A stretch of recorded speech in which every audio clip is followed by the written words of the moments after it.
I'm really concerned about the education system here in America. You know, it's the #1 economy in the world, and we have a third world education and healthcare. Are we done as in America being the #1 country in the world? Are we, like, it's like all modern civilizations that, passes a torch from Athens to London to all the other countries. Where are we as an America, as an economic power, with a very poor education and a healthcare system, or do we still have hope? Is that still the best country to bet our lives on? What are your thoughts? Well, I don't think there's anything wrong with being a great company that eventually passes the baton. That has happened to every other great company that's previously existed. Of course, this country, it's going to happen to us in due course.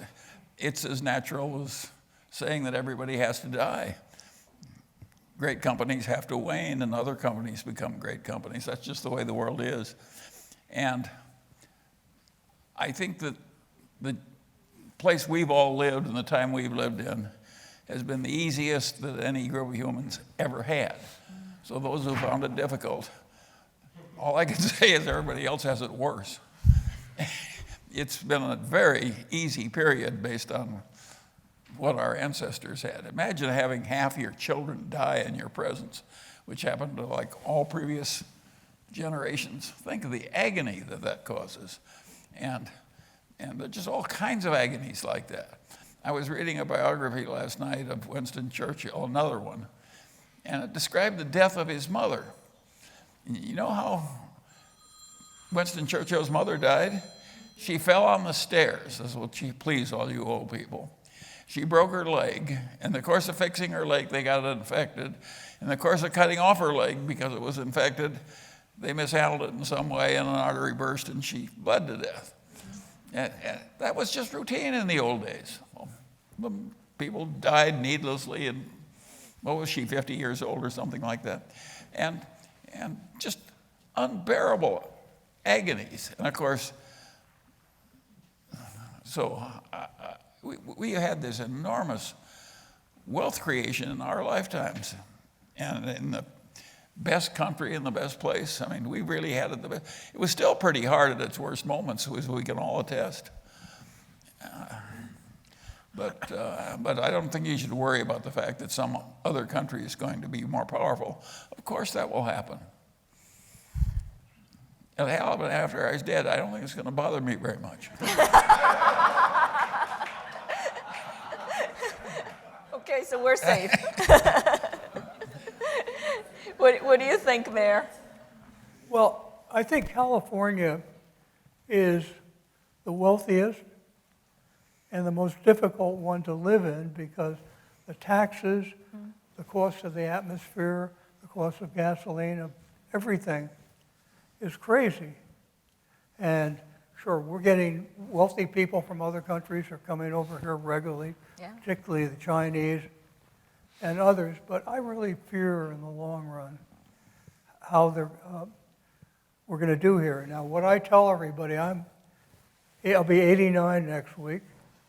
But congratulations, happy birthday. Cheer up, I regard you as one of the rising young men. Okay, so you're 90. He's 94, I think. 95, right? 95, yeah. Yes, he just turned 95. Yeah. And you have amazing skin. Well, I want to get your skincare, Charlie. I don't know what you have on your face, but you have amazing skin. Well, if you're fat enough, the wrinkles don't show. What I advise people, if you're 50 years old, you ought to think of moving to someplace else. If you're as old as I am, stay in California and have fun with whatever wealth you have. Yeah, well, thank you. Stewart, what are your thoughts? Look, I think our education is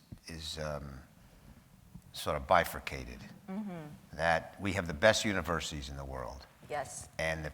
But the problem with that again is that there's more people who want to go and less people who can go to the best universities. Right. The And amount- they don't turn in smart at 17 midnight to go to our universities Right. by having bad K through 12 education. And that's going to cause more of this Sure. differential between the wealthy and the poor because the We're a wealthy... knowledge economy. Well, knowledge, and I mean, again, what you see now, but what we've seen is if you give, but you can create good education, and we've done it in the Central Valley, and that's one of the things I'm most proud of. And we've, in our charter school, and again, I give Linda credit for this, in our charter school, we have like over 80% of the kids, and these are first generation kids not selected, and over 80% are going on to a 4-year college.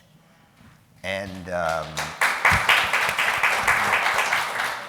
the other thing is, and we give scholarships to all these kids that graduate our charter school, and we get them into good schools. I mean, we've had kids to go to Harvard and Duke and University of California, and I mean, they do well. And out of that, the other thing is I think over 70%.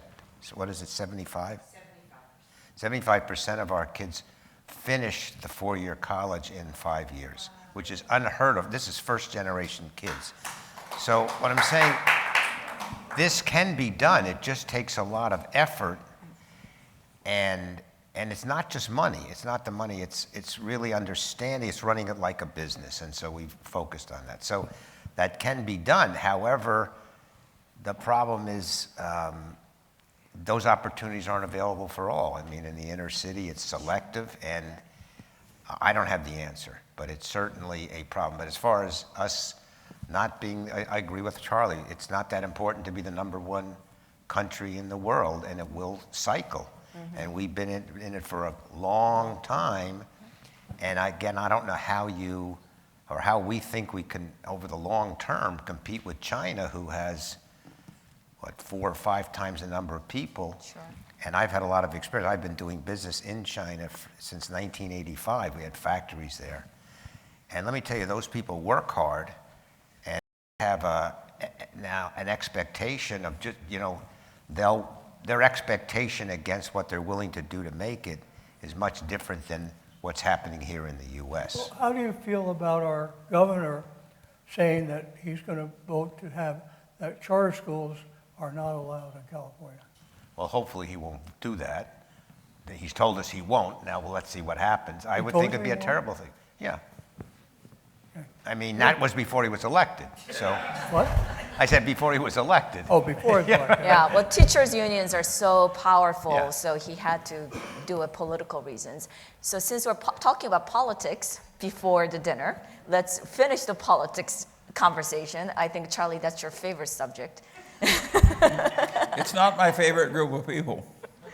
So, our president says that he is doing this not so very eloquent tweets by saying there's so much fake news, there's biased media, and that's the reason why he is using Twitter as a medium to communicate.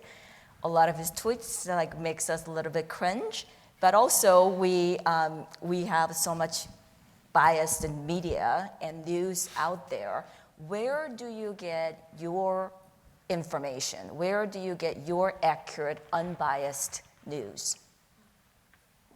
I don't get any accurate, unbiased news. If there's any unbiased in my news, I'm supplying it myself. No, as a matter of fact, I've gotten so I find the ordinary news boring. So I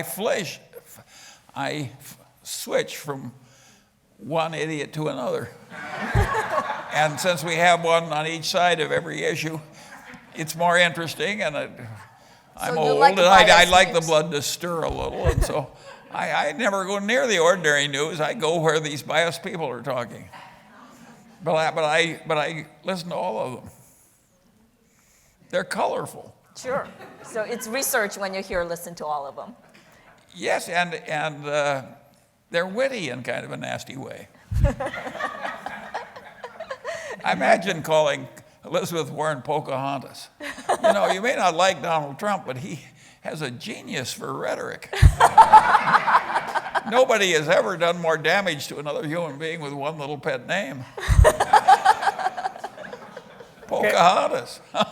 How many in this room are going to vote for Trump to be reelected?